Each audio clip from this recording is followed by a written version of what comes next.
And hello everybody, welcome to number 17 of my live video tour series. As you can see, I can't quite say bonjour to you as usual. This time it's bonsoir. I'm coming at you 9:30 p.m. from a very swanky part of Paris, and we're gonna have some fun today. As the title implies, Tara back. Hello, I've already got 20 live viewers, fantastic. Usually at the beginning of these videos, I think I'm just talking to the replay people, but this time you're all right there jumping the gun and I love it. So Paris by night is what we're doing today. This is the first time we've done this in this series.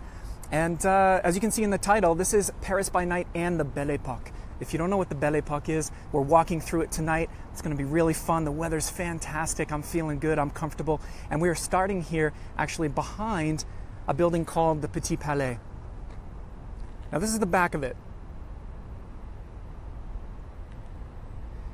Just to prove to you that it is Paris by night, let me pan up. And that's the moon for us, lighting the way. So at night, Paris, if you've been here before, you know it illuminates its buildings really well. And if you like the back of the Petit Palais building, you're definitely gonna like the front. Hey, Heather Jackson, Lee Hagman's in the house, and Karen Dozier, and Tara back, sorry. Sorry, Tara, I mispronounced your name, how dare I. So behind the Petit Palais, and we'll talk about that building in a moment. To get started here, number 17 of my live video series.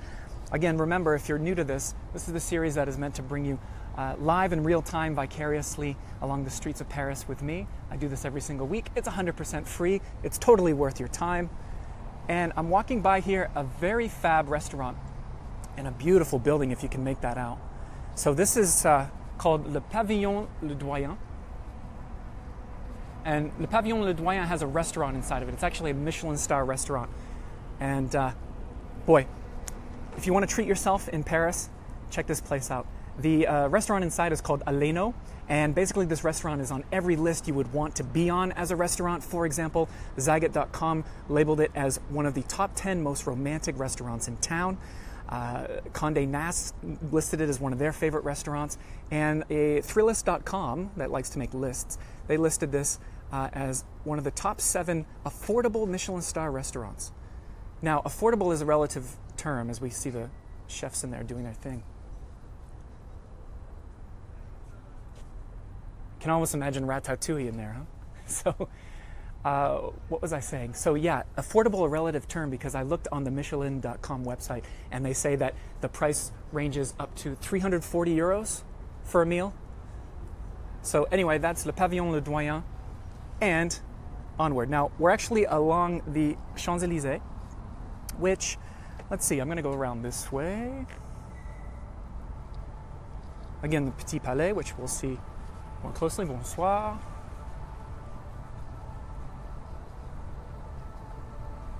So I just saw Leva McTavish's name pop up, and I think what I will do before I forget is I will start with a quick shout out and a little introduction. So we're actually walking to the Champs-Élysées, and I'm gonna give you the view up and down the Champs-Élysées. But let me do my quick little spiel. That's me. That's what I look like when I'm doing a nighttime video tour. So again, my name's Corey Fry, a French fry in Paris, blogger, tour guide, photographer, and live streamer as of early February. So yeah, the shout out. Alicia McTavish, I know you're over there in Adelaide, Australia, and I want to give a shout out to your boy, Connor. Hey Connor, how's it going? Your mom asked me to say hello to you. Apparently you watch the videos with her, and it gets you excited about Paris and history in general, and I think that's fantastic. So hello Connor, I'm glad to have you watching. 10 years old, I understand, and I love it when I get the young folks here. And so if I'm helping you appreciate Paris and appreciate history, then maybe I'm making the world a bit of a better place. So hey Connor, thanks a lot. Champs-Élysées, all lit up. Everybody in the comments, give Connor some love if you can. Let him know that he's appreciated here as a 10-year-old viewer. So we're looking at the Champs-Élysées here, and when I can, I'll pop out into the middle of the street. We got the Arc de Triomphe all the way down at the end, built by Napoleon. We'll get closer to that in another video, so I won't delve too far into it. But the thing about the Champs-Élysées is this was really built up starting in the 17th century, but really came into its own in the 19th century. This was like an adult playground, a sophisticated playground. And just for a second, we're in the center of the Champs-Élysées live in real time. That's the Arc de Triomphe down there. And then if I pan around real quick before the traffic arrives, we've got Place de la Concorde. So what other series can bring you vicariously live? Just walking down the middle of the Champs-Élysées, and the traffic's going to kick up again real soon. There we go. So we're going to chill out in the center, in the middle here for a minute. That is La Grande Roue that I showed you in the previous episode. That Ferris wheel that is far too high for me. I'm not a big fan of heights, but it gives you extraordinary views, certainly nights like this. And back around.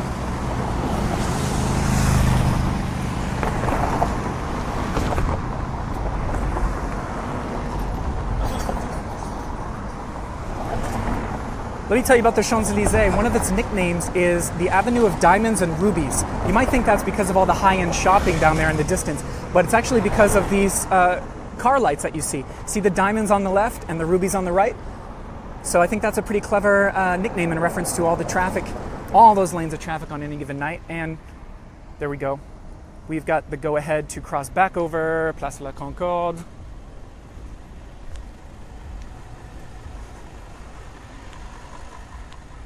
And over to back to the Petit Palais.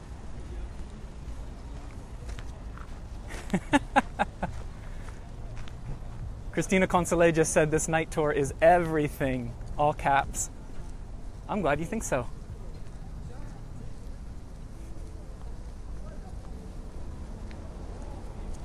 Lisa says she learned something new. Fantastic. So the Champs-Élysées, we're leaving it now, but boy, it was just the place to be. It had all, in the 1800s, all the city's best fountains and hotels and cafes and restaurants.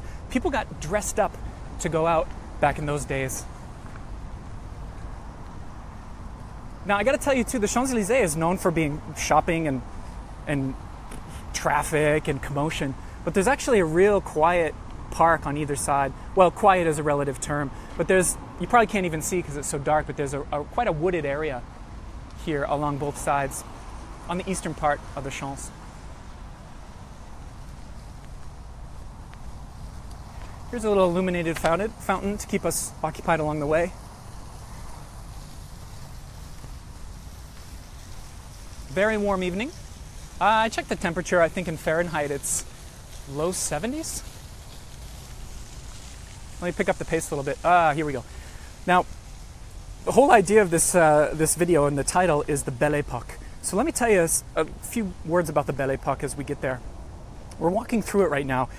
After the Franco-Prussian War, which finished in 1871, there was relative prosperity and peace throughout France, particularly in Paris, all the way up to World War I in 1914. So that period is known as the Belle Époque, which in French means simply the beautiful era. And it really was a beautiful era. It was when Paris was the cultural capital of the world. The champagne was flowing. It was top hats and walking canes and parasols and crinoline dresses, and also this section of town.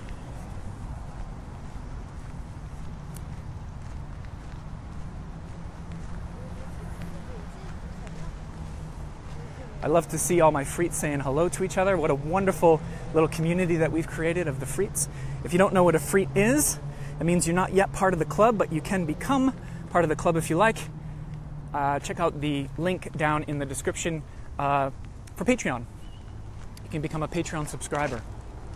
And there's all kinds of cool stuff. You can check it out on my Patreon website. Basically subscribing to get exclusive content, to join a couple of private Facebook groups, meet other Paris lovers, share tips. So that's the Grand Palais. We'll talk about that in a minute. But I got to show you the Petit Palais. So basically we're flanked on either side with two palaces. Anne Beckinsale's enjoying this. Hi, Anne. Glad you're into it. So the Petit Palais. Now, this always makes me chuckle because, you know, petit, not so petit, really. This was built in 1900. Both of these buildings, Petit Palais and Grand Palais, built in 1900 for a World's Fair. You can be just guaranteed that anything built for a World's Fair was built to impress. Every 11 years or so, Paris would host the World's Fair, and most of the countries of the world would come around and install and exhibit their finest accomplishments in art, engineering, invention. So look at this grand doorway, my goodness. In fact, let me get you a little closer to that. And I'm going to keep an eye on the time today because at 10 p.m. local time, we'll have a little surprise from across the river. Okay, so the Petit Palais, 1900. This is a grand example of what the French could do with architecture. Now, Peggy Michik, I know you're out there and you love to take screenshots, so hopefully I'll give you some good compositions here to give all of the frites a recap. Let's get even closer. This was built in 1900 as a temple to the arts, a temple to the Belle Époque, and a temple to Art Nouveau. Now, we can't get much closer than this, but if I can give you just a glimpse of the painted ceilings inside, pretty spectacular. Look at that. So this was an exhibition hall, okay? Petit Palais. And over here was another one, the Grand Palais. And if you see, it's very unique. It's actually the largest glass roof in all of France. It uses more iron for its structure than the Eiffel Tower itself, okay? There are about 9 tons of iron and plenty of glass, and this was also built as an exhibition space in 1900. One story and anecdote that I really find amusing here and interesting, it's 1900. Paintings are being exhibited in the Grand Palais. Everyone from around the world is coming to check them out. It's a very prestigious thing to get your painting hanging on these walls. Well, in 1900, there's a very young man coming in from Spain with his buddies. His name's Pablo Picasso. He has a painting hanging in this building. And Picasso simply came to Paris for the first time with his friends to see it. It must have been really, really fun for them to do so. But the thing is, Picasso falls in love with Paris, head over heels, and I know some of you know that feeling, and he actually decides to move here permanently. Picasso, even though he was Spanish born, spent over 50 years of his life in Paris painting, and it all started right here with one simple picture hanging on the wall. That's the Grand Palais. You can still see shows in the Grand Palais as far as exhibits, I mean, photography, sculpture, art installation. You can actually even go ice skating sometimes in the winter. But here the Petit Palais has an ongoing current, or sort of permanent exhibit, I should say, and temporary ones as well. Here's one regarding Degas. And what else can I tell you about the Petit Palais? Just classic, really neoclassical French architecture, and it just goes on and on. Someone said the video is quite clear. I'm very happy. I'm always at the mercy of the cell signal gods and the Facebook gods here.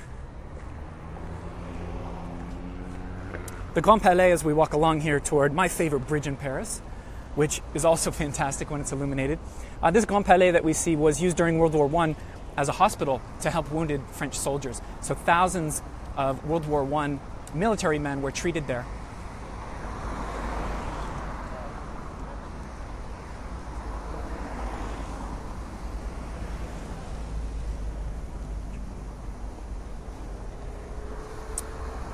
This street that we're on is actually called the Avenue of Winston Churchill. And it's because during the Second World War, when the Nazis got kicked out, Churchill was a big part of that, of course. And you can see, as we're walking southward to that bridge, this is Churchill here. Pretty nice statue, I like it. He's actually looking a little bit happy, cracking a smile, which I don't think Churchill was really known to do. Now, Winston Churchill, interestingly, when Hitler was headed for Paris in 1940 to invade the city, Churchill pleaded with Paris, fight, fight, fight. Fight to the last breath. Do not let the Nazis take over your city. Certainly London wasn't going to give up. But, you know, for better or for worse, the French decided to not heed Churchill's warning and they gave up their city.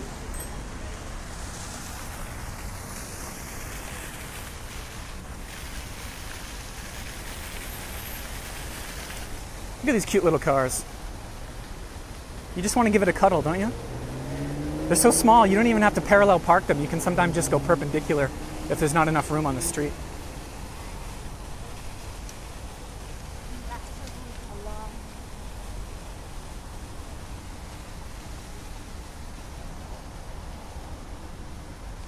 Okay, we got the little green man. We're good? Yes.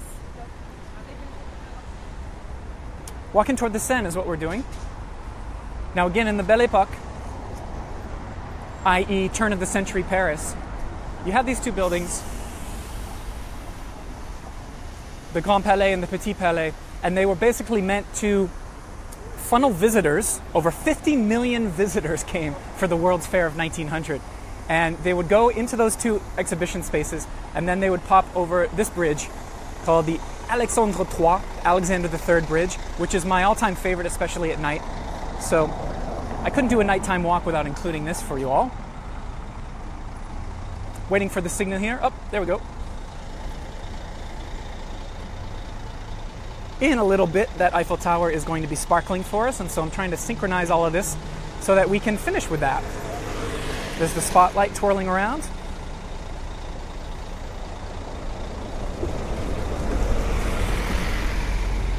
People are telling me the video's cutting in and out. Unfortunately, I can't do too much about that. Hopefully it'll all come out in the wash when I put it up on YouTube.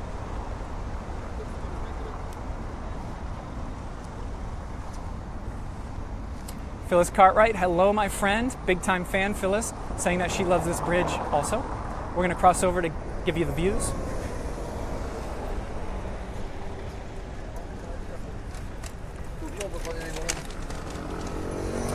So if the video's cutting out a little bit for you live, just be sure and go back and watch the replay, because Facebook tends to do a good job of just splicing it all together. And it'll be a bit more, there'll be more continuity. Do you guys, do y'all recognize this from last time, the pedicab? I don't think we need it today. Don't need it today, but we did last time. Okay, Alexander III Bridge. We got all kinds of views coming at you from here. These beautiful, imposing lions on either side. There.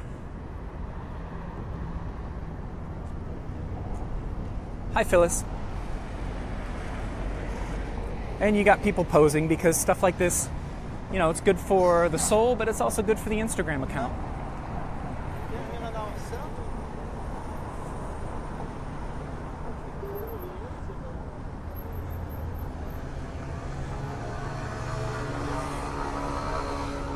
I'll tell you about this bridge in a minute. Just want to give you that scrolling view. Anna Tinsman in the house. So glad to have Anna here. Very good friend to this whole project and to French Fry in Paris in general. Okay, now, before we talk about this bridge, I just got to show you this. I haven't stopped much for Paris meditation, but we're going to pause right there and imagine this could easily be an Impressionist painting, couldn't it? This could be a Van Gogh picture. And I say that often, and I don't really think I'm exaggerating, that you really feel all of a sudden that in Paris you can walk into a postcard or into a painting or into a beautiful piece of cinema. And I always feel that when I'm here on the Alexander III Bridge. Speaking of the bridge, these beauties. So these street lamps were made specifically for this bridge. 1900. This bridge dates back to the same time as those buildings we were talking about. Okay. And they line the whole bridge of Alexander III. So what's the story of this? Why is it even called Alexander III? Well, around 1900, there was a peace accord between France and Russia, sort of a Franco-Russian treaty. And in honor of that, they decided to build this bridge, which was considered to be very Russian in style, actually. In fact, some people have likened this to bridges in St. Petersburg. And so it was named after the Tsar of Russia at the time, Alexander III. So a little strange, but we've got one of the most famous bridges, certainly one of the most beautiful, named not after a Frenchman, but a Russian. So there's a lot of beautiful detail here. You can see a nymph. So the idea is that you've got a nymph here on this side that represents the Seine, and it represents France. Beautiful view there.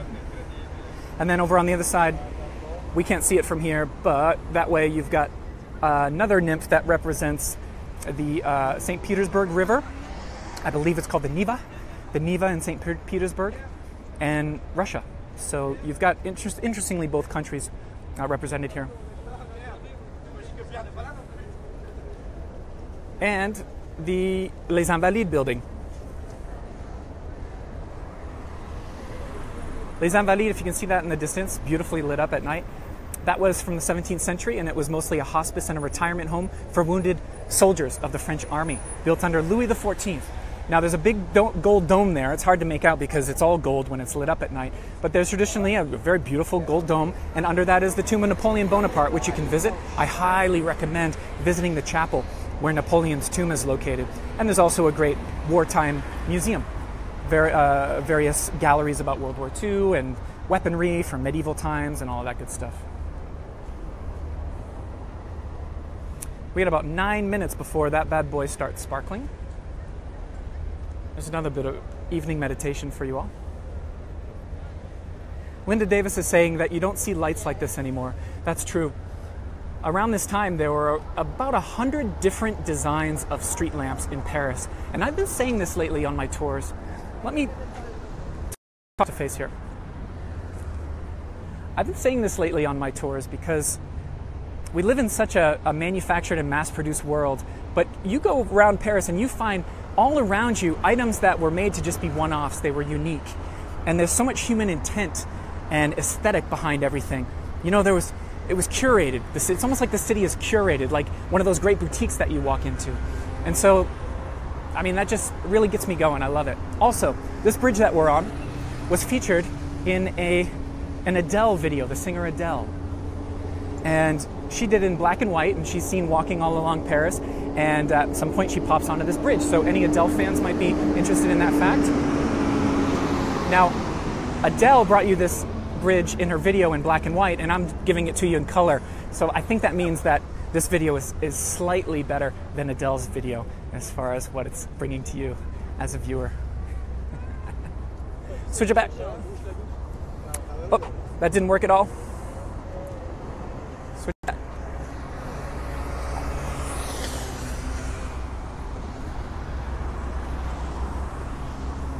You can make out the Grand Palais again, the beautiful statue on the corner there.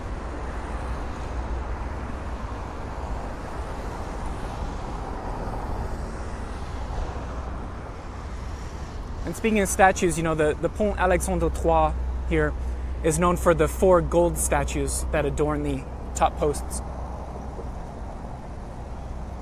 That one right there, I believe, is representing the arts. And then you've got a couple at the other end that actually represent battle and war. So we're going to trot a little bit to get across this traffic in time.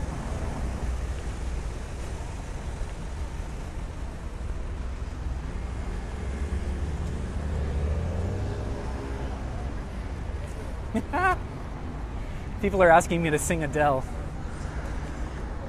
That's going to cost extra, folks. I mean, this is a free video. Before I go down these stairs right along the river, just a quick little view there. That's a nice composition. We've actually got some boats passing through. Let's just stay there for a moment.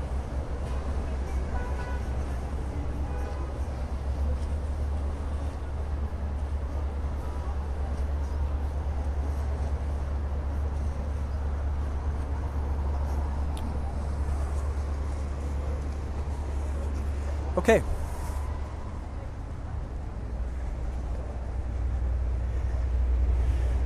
I recommend if you come to this bridge to pop down these stairs.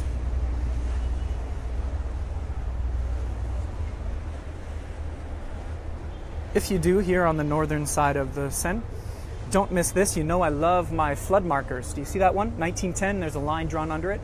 So again, I always mention this when I see these markers, but you got to imagine that's how high the water got in 1910 when the Seine flooded. And look at that. Don't know why I needed to add that sound effect, but boy, that's a flood. That is a flood, right?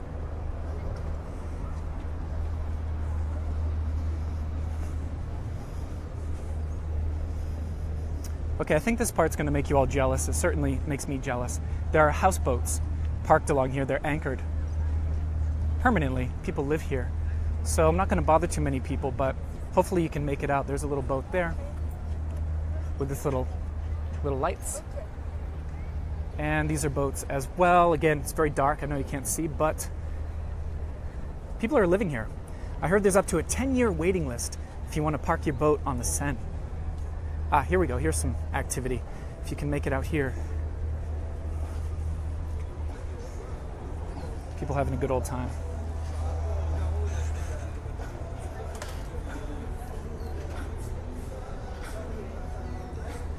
And I mean, just definitely got to come downstairs here because the perspectives are really great. This one and this one here of that beautiful street lamp.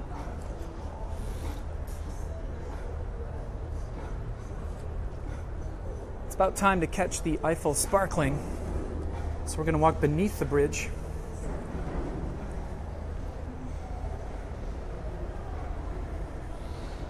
Here you get an interesting look at the underbelly of Paris, right? Incredible structure just to keep this bridge up. Again, this was built in 1900 and it doesn't look like it's going anywhere anytime soon.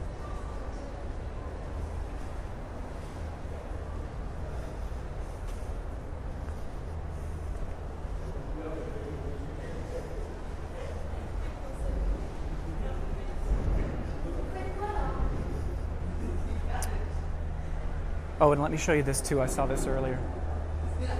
Just before you get up from under the bridge.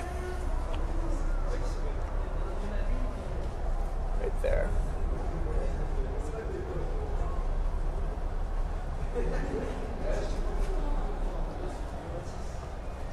Yeah, I see some people saying they didn't know you could walk underneath. You can. And it's just another way to enjoy all of the little details.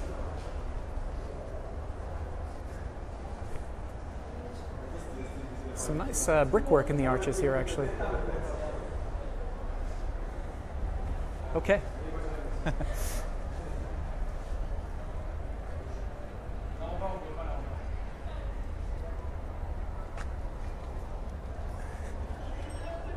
is a pretty great shot here. Yeah, someone mentioned Ronin, that's right. Yeah, I knew that this looked familiar. Definitely a Robert De Niro film, Ronin, filmed down here. Okay, everybody, I think we're about due for this. So why don't I just slowly make my way down the river here, and I think we're going to finish up with sparkling of the Eiffel Tower now. Why does it sparkle, by the way? Remember Y2K? Remember way back when everyone was freaking out about Y2K?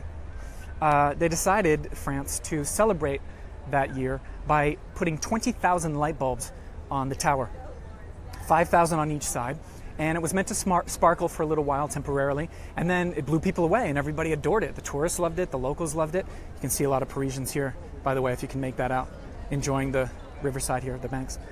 And so anyway, they decided to keep it. So it sparkles because of Y2K,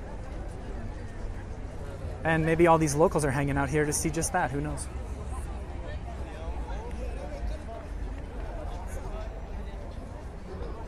You definitely get a feeling like this is the place to be.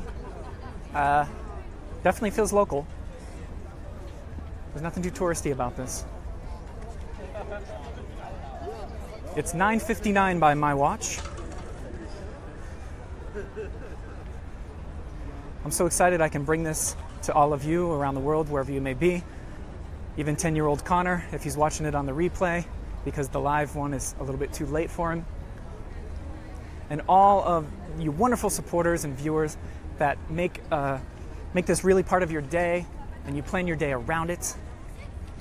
It's really fantastic. I appreciate it. And there we go.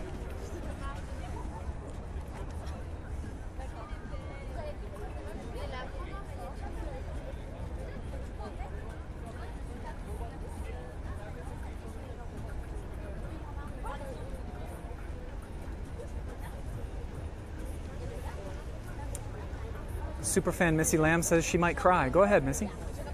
I think I might too. So my daughter, who's 2.5, my wife Charlotte and I brought her in the car to see Paris by Night recently. And my daughter got to see this happen for the first time.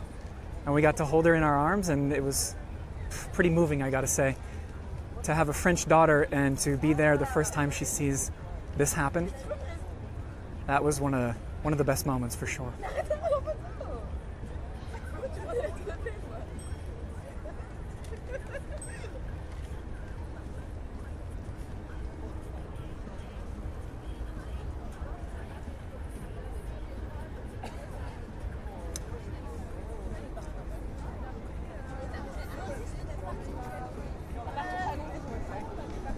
Back to the bridge. So everybody, I'm gonna wrap it up with the train strikes. I'm gonna try to grab a ride home before I get in trouble. There's the Alexander III Bridge. And we'll finish with this as I walk away. So listen, all that you need as far as French fry goes is in the description of this video, particularly if you want a PDF map of this walk and all the details that I talked about. You can become a subscriber on Patreon. That link is in there, and my Patreon people are getting a lot of exclusive content about Paris.